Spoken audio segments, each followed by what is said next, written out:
റമദാൻ കഴിഞ്ഞ് പെരുന്നാൾ കഴിഞ്ഞപ്പോൾ പിറ്റേ ദിവസം വീട്ടിൽ പോയപ്പോൾ മക്കൾ പറഞ്ഞു, വാപ്പ എങ്ങോട്ടെങ്കിലും ഒന്ന് കൊണ്ടുപോകും, നിങ്ങളിങ്ങനെ വാദം പറഞ്ഞ് നടക്കല്ലേ. അപ്പൊ ചുമ്മാതെ മക്കളെയും കൊണ്ട് തിരുവനന്തപുരത്ത് ലുലു മാള് കാണാൻ പോയതാ. അവിടെ ചെന്നപ്പോൾ അവിടുത്തെ തിരക്ക് കണ്ടപ്പോൾ ഞാൻ ഇങ്ങ് തിരിച്ചു വന്നു. തിരിച്ചു വരുന്ന വഴിയിൽ റോഡിൽ വലിയ ബ്ലോക്ക്. അപ്പൊ ഈ തലയിൽ തുണിയിട്ട മഫ്തയൊക്കെ ഇട്ട പെൺകുട്ടികളും ആണുങ്ങളൊക്കെ ഇങ്ങനെ പോകുന്നുണ്ട്. അപ്പൊ എന്റെ ഭാര്യ ചോദിച്ചു, എന്താ അപ്പൊ വഴുതുമെല്ലാം കഴിഞ്ഞിട്ട് പോവാണോ നാൾക്കാരല്ല? അതൊന്നല്ല, 3 സിനിമാ ടിക്കറ്റ് ഉണ്ട്. ആടുജീവിതം കണ്ടിട്ട് ഇറങ്ങി പോവാ പലരും. അള്ളാഹു കാത്തിരക്ഷിക്കുമാറാകട്ടെ. എന്നെ കണ്ടപ്പോ ഉസ്താദ് എന്ന് പറഞ്ഞ് എന്നെ ബഹുമാനിച്ചവരുണ്ട്. അള്ളാഹു അർഹമായ പ്രതിഫല കൊടുക്കുമാറാകട്ടെ. എവിടുന്ന്? സിനിമാ തിയേറ്ററിൽ നിന്ന് ഇറങ്ങി വരുമ്പോ. ഇതാണ് നമ്മുടെ ഉമ്മത്തിന്റെ അവസ്ഥ. പെരുന്നാളങ്ങട്ട് കഴിഞ്ഞപ്പോഴത്തേക്ക് 5 വഖത്ത് ഫർളും സുന്നത്തും തറാവീഹും തസ്ബീഹും തഹജ്ജുദും ദുആയും ഒക്കെ നിസ്കരിച്ചവൻ ഊട്ടിയിലായിരുന്നു. എല്ലാം അവിടെ പോയി കറങ്ങി, എല്ലാം പോയി. അള്ളാഹു നമ്മളെ കാത്തിരക്ഷിക്കുമാറാകട്ടെ. എന്ത് നിസ്കാരമില്ലേ, എന്ത് നന്മകൾ! എടോ, നിന്നെ റമളാൻ അള്ളാഹു സ്വീകരിച്ചോ എന്നറിയാനുള്ള അടയാളം ആ റമളാനിൽ ചെയ്ത അമലിന്റെ ഒരു 4-1 ഇപ്പോ ഉണ്ടോ എന്ന് നീ നോക്കിക്കേ. അള്ളാഹു നമ്മളെ കാത്തിരക്ഷിക്കുമാറാകട്ടെ. ഖുർആൻ പറഞ്ഞെന്തെന്നറിയോ? നീ മരിക്കാൻ കിടക്കുന്ന സമയത്ത് നീ തന്നെ പറയും, ഞാൻ മരിക്കുന്നത് വശഹിദു അലാ അൻഫുസിഹിം അന്നഹും കാനൂ കാഫിരീൻ. ഞാൻ മരിക്കുന്നതൊരു കാഫിറായിട്ടാ, ഈമാനില്ലാതെയാ ഞാൻ മരിക്കുന്നതെന്ന് നമ്മുടെ നാവ് കൊണ്ട് തന്നെ പറഞ്ഞിട്ട് മരിക്കും. അള്ളാഹു നമ്മളെ കാക്കുമാറാകട്ടെ. നമ്മളെ കാക്കുമാറാകട്ടെ. അള്ളാഹിനെ ധിക്കരിച്ച് നടക്കുന്ന മനുഷ്യൻ, അള്ളാഹുവെ അഹങ്കാരികളെ പോലെ ധിക്കാരികളെ പോലെ നടക്കുന്നവൻ, അവൻ തന്നെ അവന്റെ നാവ് കൊണ്ട് പറയും, ഞാൻ ഈമാനില്ലാതെയാ മരിക്കുന്നേ. അവന്റെ മുഖത്ത് നോക്കിയാൽ അറിയാം. മുഖം കറുക്കും, കണ്ണ് തെള്ളും. മുഖം കറുത്തിട്ടുണ്ടാകും, കണ്ണ് തെള്ളിയിട്ടുണ്ടാകും. എന്റെ പ്രിയപ്പെട്ടവരെ, മുഖം കണ്ടാൽ വല്ലാത്ത ഭയം. മലമൂത്ര വിസർജനം നടത്തിയിട്ട് മരിച്ചു പോകും. അള്ളാഹു നമ്മളെ കാത്തിരക്ഷിക്കുമാറാകട്ടെ. അതുകൊണ്ട് അള്ളാഹുവിന്റെ വിശുദ്ധമായ ഖുർആൻ പറയുന്നു, ഈ ജീവിതത്തിൽ ദുഃഖിക്കേണ്ടി വരുന്ന 1-ാമത്തെ സമയം അത് മരണത്തിന്റെ സമയമാണ്. അസ്റായീൽ കടന്നു വരുമ്പോ, അസ്റായീൽ എന്ന് പറയുന്ന മലക്ക് കടന്നു വരുമ്പോ, ജീവിതത്തിൽ ഇന്ന് വരെ യാചിക്കാത്ത സമ്പന്നനായ സഹോദരാ, ജീവിതത്തിൽ ഇന്ന് വരെ ഒരാളുടെ മുമ്പിൽ കൈനീട്ടാത്തവര്, ഇന്ന് വരെ ഒരാളുടെ മുമ്പിൽ യാചിക്കാത്തവന്, സമയത്തിന്റെ വിലയറിയാതെ നടന്ന ഉപ്പാ, അല്ലാഹുവിന്റെ ഖുർആൻ പറയുകയാ, നീ യാചിക്കുന്ന 1-ാമത്തെ സമയം, നീ യാചിക്കുന്ന 1-ാമത്തെ സമയം, വഅൻഫിഖൂ മിമ്മാ റസഖനാകും. ഖതീബ് ഓതിയല്ലോ, എനിക്ക് മുമ്പ് പ്രസംഗിച്ച ഉസ്താദ് അവറുകൾ ഓതിയ ആയത്താണ്. വഅൻഫിഖൂ മിമ്മാ റസഖനാകും മിൻ ഖബ്ലി അൻ യഅതിയ അഹദകുമുൽ മൗത്ത് ഫയഖൂല റബ്ബി ലൗലാ അഖർതനീ ഇലാ അജലിൻ ഖരീബ്. അല്ലാഹുവിനോട് യാചിക്കുകയാ, ഒരൽപ്പം സമയം താ അല്ലാഹ്, എനിക്കൊരൽപ്പ സമയം വേണം പടച്ചവര്, എനിക്കൊരൽപ്പ സമയം വേണം പടച്ചവര്. അല്ലാഹുവിന്റെ മുമ്പിൽ കടന്ന് യാചിക്കുമെന്ന് പരിശുദ്ധമായ ഖുർആൻ പറയുമ്പോ അല്ലാഹ് പറഞ്ഞ മറുപടി എന്തെന്നറിയുമോ? ലൗലാ അഖർതനീ ഇലാ അജലിൻ ഖരീബ് ഫഅസ്വദ്ദക വഅകും മിനസ് സ്വാലിഹീൻ വലൻ യുഅഖിറല്ലാഹു നഫ്സൻ ഇദാ ജാഅ അജലുഹാ വല്ലാഹു ഖബീറുൻ ബിമാ തഅമലൂൻ. അല്ലാഹുവിനോട് പറയുന്ന പടച്ചവനെ, എനിക്കൊരു സെക്കൻഡ് താ അല്ലാഹ്, ഒരു സെക്കൻഡ് താ അല്ലാഹ്. എന്തിനാ സെക്കൻഡ് ചോദിക്കുന്നത്? പടച്ചവനെ, എനിക്ക് നന്മ ചെയ്യണം തമ്പുരാന്. അല്ല, എനിക്ക് സദഖ കൊടുക്കണം തമ്പുരാന്, എനിക്ക് സദഖ കൊടുക്കണം തമ്പുരാന്. ആർക്കും കൊടുക്കാതെ കോടികൾ ആസ്തിയുള്ളവനായിരുന്നു. ഇന്ന് വരെ ഒരു മനുഷ്യനും കൊടുക്കാതെ സമ്പാദ്യം കൂട്ടിവെച്ചിരിക്കുകയാണ്. ഒരുപാട് സമ്പത്തുള്ളവനായിരുന്നു. ഞാൻ വിചാരിച്ചു ഞാൻ പോകുമ്പോ കൊണ്ടുപോകുമെന്ന്. ഇപ്പോഴാണ് മനസ്സിലായത് ഒന്നും കൊണ്ടുപോകില്ലെന്ന്. അതുകൊണ്ട് അല്ലാഹ്, എന്റെ ചാരത്ത് കിടക്കുന്ന എന്റെ ഭാര്യയോടൊന്ന് പറയാരാ, പെണ്ണേ ഞാൻ മരിച്ചാൽ എന്തെങ്കിലും ഒന്ന് പള്ളിക്ക് കൊടുക്കണേ എന്ന് പറയാറ്, എന്റെ സമ്പാദ്യത്തിൽ നിന്ന് ഒരല്പമെങ്കിലും പള്ളിക്ക് കൊടുക്കണേ എന്ന് പറയാറ്, പാവങ്ങൾക്ക് കൊടുക്കണേ എന്ന് പറയാറ്, അള്ളാന്റെ ദീനിന് കൊടുക്കണേ എന്നൊന്ന് പറയാറ്. ഒരു സെക്കൻഡ് എനിക്ക് താല്ലാ തരില്ല വാപ്പാ, അല്ല നിനക്ക് തരില്ല ചെറുപ്പക്കാരാ. പെങ്ങളെ എത്ര കടന്ന് തെണ്ടിയാലും നാണം കെടും പെണ്ണ്, യാചിച്ചിട്ട് നാണം കെട്ട് നിന്യനായി നിസാരനായി മരിക്കേണ്ടി വരുമെന്ന് അള്ളാന്റെ വിശുദ്ധമായ ഖുർആൻ പറയുകയാ. ഒരു സെക്കൻഡ് പോലും അള്ളാഹു എനിക്കും തരൂല, നിങ്ങൾക്കും തരൂല. മരണം ഉറപ്പിച്ചിരിക്കുന്ന സമയത്ത് ഒരു നിമിഷം പോലും തെറ്റാതെ കരുണയില്ലാത്ത അസ്റായീൽ നമ്മുടെ റൂഹ് പിടിച്ചു കൊണ്ടുപോകുമെന്ന് ചരിത്രം പറയുമ്പോ എന്നിട്ട് പറയുന്നു അല്ലാഹ് വഅകും മിനസ് സ്വാലിഹീൻ, എനിക്ക് നിസ്കരിക്കണമല്ലോ, എനിക്ക് നന്മകൾ ചെയ്യണമല്ലോ. എനിക്കിപ്പോഴാ മനസ്സിലായത് ഒരു ചാൻസ് താ അല്ലാ, ഒരു ചാൻസ് താ അല്ലാ എന്ന് പറഞ്ഞുകൊണ്ട് യാചിക്കുമെന്ന് അള്ളാന്റെ പരിശുദ്ധമായ ഖുർആൻ പറയുമ്പോ വഅദ് കേൾക്കാമെന്നവരോട് പറയുകയാ, ഉസ്താദേ നല്ല മരണം വേണമെന്ന് ചുമ്മാതെ ചോദിച്ചാ റബ്ബ് തരൂല. അത് വെറുതെ കിട്ടുന്ന ഒരു കാര്യമല്ല. നല്ല മരണം വെറുതെ കിട്ടില്ലടോ. മരിക്കാൻ കിടക്കുന്ന സമയത്ത് അല്ലാഹുവിന്റെ മലക്കുകൾ നിന്റെ മുമ്പിലേക്ക് കടന്നു വരികയാ. ഇന്നല്ലദീന ഖാലൂ റബ്ബുനല്ലാഹ് സുമ്മസ്തഖാമൂ തതനസ്സലു അലൈഹിമുൽ മലായിക അല്ലാ തഖാഫൂ വലാ തഹ്സനൂ വഅബ്സിറൂ ബിൽ ജന്നാ. അല്ലാഹുവിന്റെ മലക്കുകൾ ഇറങ്ങി വരികയാ. അത് വീട്ടിലാകട്ടെ നട റോഡിലാകട്ടെ, നീ എവിടെ കടന്നു മരിച്ചാലും അള്ളാന്റെ മലക്കുകൾ നിന്റെ മുമ്പിലേക്ക് കടന്നു വന്നിട്ട് അവര് ചോദിക്കുകയാ, എന്തിനാ കരയുന്നത്? എന്തിനാടാ സിറാജ് നീ കടന്ന് കരയുന്നത്? എന്തിനാണ്? എന്തിനാ നീ പേടിക്കുന്നത്? എന്തിനാ നീ വിഷമിക്കുന്നത്? അല്ലാ തഖാഫൂ വലാ തഹ്സനൂ. മലക്കുകളെ നമ്മളെ സമാധാനിപ്പിക്കുകയാ. കരയരുത്, ടെൻഷൻ അടിക്കരുത്, പേടിക്കരുത്. അല്ലാഹു നിന്നെ കൊണ്ട് തൃപ്തിപ്പെട്ടിരിക്കുകയാണ്. അല്ല നിന്നെ കൊണ്ട് തൃപ്തിപ്പെട്ടിരിക്കുകയാണ്. അല്ല നിന്നോട് കോപത്തിലല്ല. നോക്ക്, ആകാശത്തിന്റെ കവാടങ്ങൾ തുറന്നിട്ടിരിക്കുകയാണ്. മലക്കുകൾ നിരന്നു നിൽക്കുകയാണ്. ഇത് സ്വർഗത്തിൽ നിന്ന് കൊണ്ടുവന്ന പട്ടുവസ്ത്രമാണ്. എന്തിനാ നിന്റെ റൂഹ് പൊതിയാറ്? എന്തിനാ നിന്റെ റൂഹ് പൊതിയാറ്? ഇതിന്റെ സുഗന്ധം കണ്ടോ? ഇത് സ്വർഗത്തിൽ നിന്ന് കൊണ്ടുവന്ന തുണിയാണ്. ആ സുഗന്ധമാ സഹോദരാ അല്ലാഹുവിന്റെ മലക്കുകൾ ഇങ്ങനെ സമാധാനിപ്പിക്കുകയാണ്. എന്നിട്ട് പറയുന്ന കാണണോ, ചെയ്ത നന്മയുടെ പ്രതിഫലം കാണണോ? വഅബ്സിറൂ ബിൽ ജന്നാ. സ്വർഗ്ഗം ഇങ്ങനെ കാണിച്ചു തരും ബാപ്പാ, സ്വർഗ്ഗം ഇങ്ങനെ കാണിച്ചു തരും ബാപ്പാ. ഇങ്ങനെയുള്ള ഒരു മരണമാണ് അല്ല തരുമെന്ന് നമ്മളോട് പറയുന്നത്.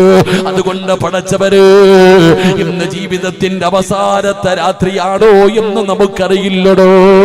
എത്രയെത്രയോ മരണം കണ്ടവരാണ്. പടച്ചവനെ രോഗമില്ലാത്തവന് വീണ് മരിച്ചു പോകുന്ന കാലമാണ്. ആക്സിഡന്റിലൂടെ മരണപ്പെടുകയാണ്. എത്രയോ മരണങ്ങൾ നമ്മൾ കാണുന്നവരാണ്. അതുകൊണ്ട് പടച്ചവര് എന്തിനാണ് സഹോദരാ ഇവിടുന്ന് കിലോമീറ്റർ പോകണം പള്ളിയിൽ പോകാറ്? ഉസ്താദിന്റെ പ്രസംഗത്തിൽ നിന്ന് മനസ്സിലായത്, സംഘാടകർ പറയുന്നത് വെച്ച് മനസ്സിലാക്കുമ്പോ അത്യാവശ്യം ഒരു പള്ളി വേണം ഈ നാട്ടില്. ഈ നാട്ടിൽ അത്യാവശ്യമാണ്, ഒരു പള്ളി അത്യാവശ്യമാണ്. പടച്ചവനെ അതിനു വേണ്ടിയാണ് ഇങ്ങനെ ഒരു പരിപാടി സംഘടിപ്പിച്ചിരിക്കുന്നത്. സംഘാടകർ ബക്കറ്റുമായി നിങ്ങളുടെ മുമ്പിലേക്ക് കടന്നു വരികയാ. നിങ്ങളുടെ മുമ്പിലേക്ക് കടന്നു വരുമ്പോ അഭിനയിക്കേണ്ടവർക്ക് അഭിനയിക്കാം, കണ്ണടച്ചിരിക്കുന്നവർക്ക് കണ്ണടച്ചിരിക്കാം. ഒന്ന് നീ ഓർത്തു വെച്ചോ, ഇത് ജീവിതത്തിന്റെ അവസാനത്തെ രാത്രിയാണെങ്കിൽ നിനക്ക് അല്ലാഹു തരുന്ന ഒരു ചാൻസാ. ഉള്ളതിൽ പങ്ക് കൊടുത്തോ, ഉള്ളതിൽ പങ്ക് കൊടുത്തോ. ഖേദിക്കേണ്ടി വരില്ല, യാചിക്കേണ്ടി വരില്ല. മരണം വരുന്നതിന് മുമ്പ് ഒരു നന്മ ചെയ്യുന്നത് നല്ലതാ. അതുകൊണ്ട് സംഘാടകരുടെ മുമ്പിലേക്ക് കടന്നു വരികയാ. എന്തിനാ? ആരുടെ മുമ്പിലും വലിയവനാകാനല്ല, അല്ലാഹുവിന് സുജൂദ് ചെയ്യുന്ന ഒരു പള്ളി പണിയാനാ സഹോദരാ. ഉള്ളതിൽ പങ്ക് കൊടുത്തോ. നിബിധങ്ങളാണ് പറയുന്നത്, അസ്സദഖത്തു റദ്ദുൽ ബലാ, സദഖ വിപത്തുകളെ തട്ടിമാറ്റുമെന്ന് നബി മുഹമ്മദ് മുസ്തഫ സല്ലല്ലാഹു അലൈഹി വസല്ലമ തങ്ങളല്ലേ പറഞ്ഞത്. അപകടങ്ങളെ തട്ടിമാറ്റുമെന്ന്, ദുരന്തങ്ങളെ തട്ടിമാറ്റുമെന്ന്. എന്റെ പ്രിയപ്പെട്ടവര്, മാരകമായ രോഗങ്ങളെ തൊട്ട് നിന്നെ രക്ഷപ്പെടുത്തുമെന്ന് സദഖയ്ക്ക് പവറുണ്ട് സഹോദരാ. അതുമാത്രമല്ല, ദുർമരണങ്ങളെ തൊട്ട് സദഖ നിന്നെ രക്ഷപ്പെടുത്തുമെന്ന് നബി മുഹമ്മദ് മുസ്തഫ സല്ലല്ലാഹു അലൈഹി വസല്ലമ തങ്ങൾ പറയുകയാ. ഈമാനില്ലാത്ത മരണമുണ്ടല്ലോ, ഈമാനില്ലാത്ത മരണമുണ്ടല്ലോ, ആ മരണത്തിൽ നിന്ന് രക്ഷപ്പെടാനുള്ള വഴിയാണ് സദഖ കൊടുക്കല്. അതുകൊണ്ട് അല്ലാഹുവിന് സുജൂദ് ചെയ്യുന്ന പള്ളിക്ക് വേണ്ടിയാ, നഷ്ടമില്ല. അത് ജാരിയായ സദഖയാ. മനസ്സറിഞ്ഞുകൊണ്ടൊരു സദഖ എടുത്തോ, മനസ്സറിഞ്ഞുകൊണ്ടൊരു സദഖ എടുത്തു. അൽഹംദുലില്ലാഹ്. എന്താണോ നിനക്ക് നിയ്യത്ത് ചെയ്യേണ്ടത്, അല്ലാഹുവിനോട് പറയണമല്ലാ. കൈകാലുകൾ മുറിച്ചു മാറ്റല്ലേ അല്ലാ, അറുത്തു മുറിക്കല്ലേ അല്ലാ. ക്യാൻസർ പോലെ, ട്യൂമർ പോലെ, കിഡ്നി രോഗം പോലെ, ലിവർ രോഗം പോലെ മാരകമായ രോഗങ്ങളെ തൊട്ട് എന്നെ നീ കാക്കണേ അല്ലാ. പെങ്ങളെ, പൊന്നുമോളെ, സദഖ കൊടുത്തോ പെങ്ങളെ. അല്ലാഹു തന്നതിൽ നിന്നൊരൽപ്പം കൊടുത്തോ. എപ്പോഴെന്താണ് സംഭവിക്കുന്നതെന്നറിയില്ല. പടച്ചവനെ, വഅദിന് വരുന്നതിന് മുമ്പ് ഞാനൊരു സഹോദരന്റെ വീട്ടിലേക്ക് കടന്നു ചെന്നു. സത്യം പറഞ്ഞാൽ ചിരിക്കുന്നുണ്ടെങ്കിലും മനസ്സിൽ വല്ലാത്ത വേദനയാണ്. കാണാൻ നല്ല സുന്ദരിയായ ഒരു സഹോദരി. പടച്ചവനെ, ഉസ്താദേ ദുആ ചെയ്യണേ. വല്ലാത്ത വേദനയാണ്. ആ സഹോദരിയുടെ വിരലുകൾ ഓരോന്നും മുറിക്കുകയാണ്. എന്തോ ഒരു രോഗം അല്ലാഹു കൊടുത്തിട്ട് സങ്കടം വന്നടോ. കൈയുടെ ഓരോ വിരലുകളും രക്തം ഇങ്ങനെ വറ്റി വറ്റി കറുക്കുകയാണ്. ആ സഹോദരിയുടെ ഒരു വിരൽ മുറിച്ചു. ശരീരത്തിലെ ഓരോ വിരലുകൾ മുറിക്കുന്ന ഒരു രോഗം കൈയുടെ മുട്ടിൽ ഇങ്ങനെ വളരുകയാണ്, തലയിൽ വളരുകയാണ്. വല്ലാത്ത വേദനയാണ്. അല്ലാഹുവേ, ആ പൊന്നു പെങ്ങൾക്ക് ഈ മജ്‌ലിസിന്റെ ബർക്കത്ത് കൊണ്ട് ശിഫ കൊടുക്കണേ അല്ലാ. ആ കുടുംബത്തോട് കരുണ കാണിക്കണേ അല്ലാ. ഇതുപോലെ നൂറുകണക്കിന് രോഗങ്ങളെ കാണുന്നവരാ, രോഗികളെ കാണുന്നവരാ. അല്ലാഹുവേ, എന്റെ ജീവിതത്തിൽ ഏതെങ്കിലും മാരകമായ രോഗത്തിന്റെ അണുക്കൾ എന്റെ ശരീരത്തിലുണ്ടോ, ഞാൻ കൊടുക്കുന്ന ഈ സദഖ കൊടുത്ത് ഞാൻ ചികിത്സിക്കുകയാണ്. ഈ സദഖ കൊടുത്ത് ഞാൻ ചികിത്സിക്കുകയാണ്. എന്റെ രോഗത്തെ നീ കരിച്ചു കളയണേ അല്ലാ. ഒരു പനിയാക്കി മാറ്റണേ അല്ലാ. ഒരു നിയ്യത്തോടെ ഒരു സദഖ എടുക്കൂ റബ്ബേ. മനസ്സ് കൊടുക്കണേ അല്ലാ, മനസ്സ് കൊടുക്കണേ അല്ലാ. സംഘാടകർ നിങ്ങളുടെ മുമ്പിലേക്ക് വരുന്നു. എല്ലാവരും അൽഹംദുലില്ലാഹ് അവരവരുടെ കയ്യിലുള്ളതിൽ ഒരു നല്ല സദഖ. എന്തിന്? അല്ലാഹുവിന് വേണ്ടി, അല്ലാഹുവിന് സുജൂദ് ചെയ്യുന്ന ഒരു പള്ളിക്ക് വേണ്ടി മനസ്സറിഞ്ഞുകൊണ്ട് കൊടുക്ക്. അല്ലാഹു നമ്മളെ മാരകമായ രോഗങ്ങളെ തൊട്ട് അല്ലാഹു നമ്മളെ കാത്തിരക്ഷിക്കുമാറാകട്ടെ. ഒരു 3 സ്വലാത്ത് സ്വല്ലല്ലാഹു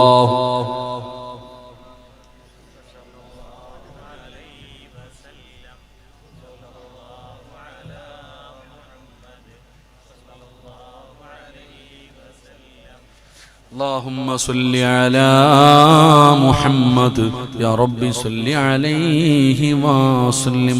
അല്ലാഹു സ്വീകരിക്കുമാറാകട്ടെ. ബറക്കത്ത് അല്ലാഹു സ്വീകരിക്കുമാറാകട്ടെ. ഈ സ്വലാത്തിന്റെ ബറക്കത്ത് കൊണ്ട് അല്ലാഹു നമ്മുടെ ദുനിയാവും നമ്മുടെ ആഖിറവും അല്ലാഹു രക്ഷപ്പെടുത്തുമാറാകട്ടെ.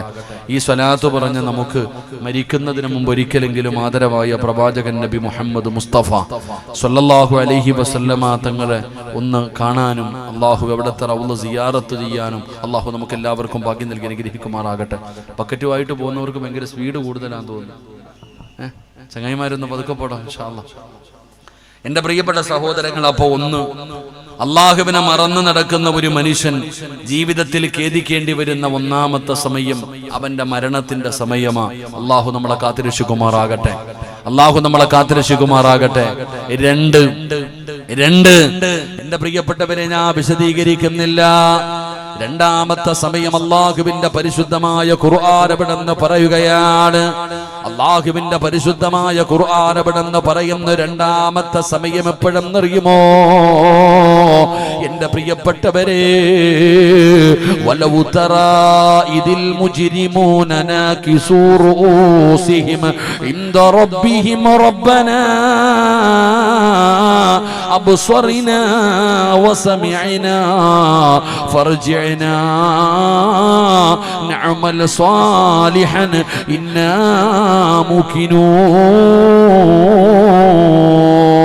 അള്ളാഹുവിന്റെ വിശുദ്ധമായ ഖുർആൻ പറയുകയാ, രണ്ടാമത്തെ സമയം എപ്പോഴെന്നറിയുമോ?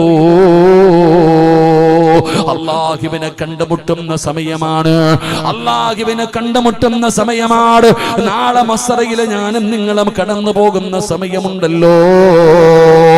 ആ സമയത്ത് പടച്ചവനെ, അള്ളാഹുവിനെ വഴിപ്പെട്ട് ജീവിച്ചവർ, അള്ളാഹുവിനെ ഇഷ്ടപ്പെട്ട് നടന്നവർ, അള്ളാഹു പറയുന്നതനുസരിച്ച് ജീവിച്ചവർ, അവർക്ക് അള്ളാഹു കൊടുക്കുന്ന പ്രതിഫലം കാണുമ്പോ, അള്ളാഹു അവർക്ക് കൊടുക്കുന്ന സ്ഥാനം കാണുമ്പോ, പടച്ചവരെ നഷ്ടപ്പെട്ടു പോയല്ലോ, ചെയ്യാൻ പറ്റിയില്ലല്ലോ, ചെയ്യാൻ പറ്റിയില്ലല്ലോ, പടച്ചവനെ കരയുകയാ കരയുകയാ കരയുകയാ. അവിടെ കടന്നുകൊണ്ട് പരസ്പരം ശപിക്കുകയാണ്. യാ വൈലതാ യാ ഹസ്റതാ, എന്റെ നാശമേ എന്റെ നാശമേ. പടച്ചവനെ സ്വന്തം കടന്ന് ശപിക്കുകയാണ്, സ്വന്തം കടന്ന് കരയുകയാണ്. ചെയ്യാൻ പറ്റിയില്ലല്ലോ തമ്പുരാന്, ചെയ്യാൻ പറ്റിയില്ലല്ലോ തമ്പുരാന്, എല്ലാം പാഴാക്കി കളഞ്ഞല്ലോ തമ്പുരാന് എന്ന് നാളെ പടച്ച റബ്ബിന്റെ പരലോകത്ത് കടന്നുകൊണ്ട് കരയുമെന്ന് യാചിക്കുമെന്ന് അള്ളാഹുവിന്റെ വിശുദ്ധമായ ഖുർആൻ എവിടെന്ന് പറയുമ്പോ, ഈ വാഴ കേൾക്കാമെന്നവരോട് ചോദിക്കട്ടെ, നിങ്ങളുടെ മുമ്പിൽ ഇപ്പൊ സംഘാടകർ ബക്കറ്റുമായിട്ട് കടന്നു വന്നല്ലോ, എന്തിനാ അള്ളാഹുവിന് സുജൂദ് ചെയ്യുന്ന ഒരു പള്ളി പണിയാൻ? അതിനല്ലേ നിങ്ങളുടെ മുമ്പിലേക്ക് കടന്നു വന്നത്? ഒരുപാട് പ്രതിഫലം പറഞ്ഞല്ലോ, ഒരുപാട് പ്രതിഫലം പറഞ്ഞല്ലോ.